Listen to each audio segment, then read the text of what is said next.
असतो. आजच्या नवीन कथेमध्ये आपल्या सर्वांचं स्वागत आहे. आजच्या नवीन कथेचं नाव आहे भुताचं गुपित. गावापासून थोड्याशा अंतरावर एक मोठं पण अंधारट घर. उंच भिंती, जड दरवाजे, लांब कॉरिडॉर आणि कुठल्याही वेळी गूढ शांतता.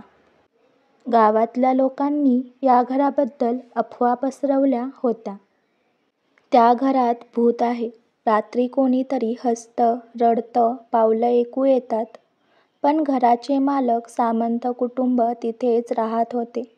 या अफवांमुळे त्यांचं आयुष्य त्रासदायक झालं होतं.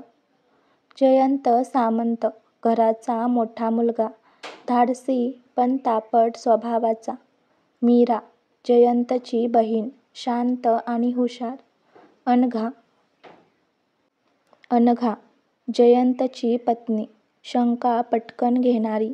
विनोद काका जयंत मीरा यांचे काका, नेहमी उपदेश करणारे पण घरातले रहस्य जाणणारे. सूरज घरातला नोकर, थोडा विचित्र वागणारा. रोज रात्री 12 नंतर घरात विचित्र गोष्टी व्हायला लागल्या.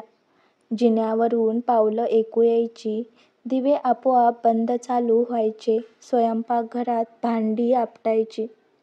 मीरा झोपलेली असताना तिच्या कानाशी कोणीतरी श्वास घेतल्यासारखं वाटायचं. हळूहळू हे सगळं इतकं वाढलं की अनघाने ठाम सांगितलं, या घरात भूत आहे, मी राहणार नाही इथे. जयंत मात्र या सगळ्यांवर विश्वास ठेवायला तयार नव्हता. त्याने तपास सुरू केला. त्याला लक्षात आलं की या घटना नेहमी एकाच वेळी घडतात, रात्री बरोबर 12 वाजता. एके दिवशी तो गुपचूप अंधारात जिन्यावर थांबला. अचानक पावलं ऐकू आली. दिवा चमकला. जयंतने पटकन टॉर्च लावली, पण तिथे सूरज नोकर उभा होता. सूरज, इथे काय करतोय तू? सूरज घाबरला आणि म्हणाला, मी काही नाही साहेब. पण त्याच्या चेहऱ्यावर घबराट स्पष्ट दिसत होती. जयंत आणि मीराने दुसऱ्या रात्री जाळं रचलं. घरात सगळे झोपल्याचं दाखवून ते अंधारात लपले. मध्यरात्री परत आवाज आला. यावेळी दिवे बंद झाले. खिडकी आपटली आणि हॉलमध्ये पांढऱ्या कपड्यात कुणीतरी चालताना दिसलं.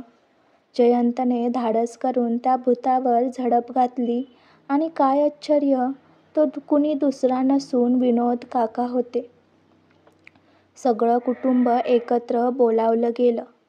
जयंतने विचारलं, काका, हे सगळं नाटक का केलं?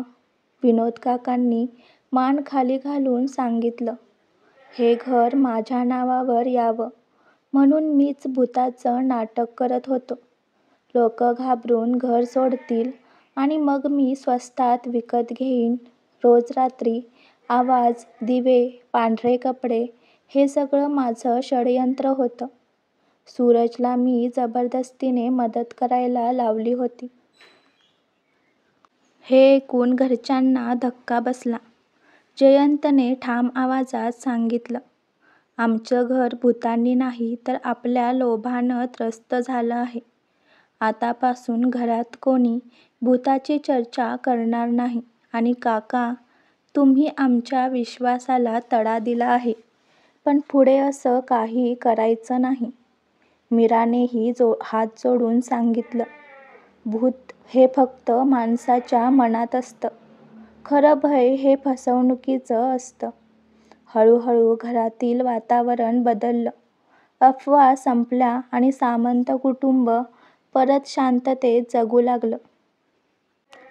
या कथेतून सांगायचा संदेश एवढाच की भुतापेक्षा माणसाचा स्वार्थ आणि लालसा जास्त भयानक असते. आजची कथा आवडला असल्यास व्हिडिओला लाईक करा, चॅनलला सबस्क्राईब करा आणि कथा कशी वाटली हे कमेंटद्वारे जरूर कळवा. व्हिडिओ जास्तीत जास्त शेअर करा. धन्यवाद.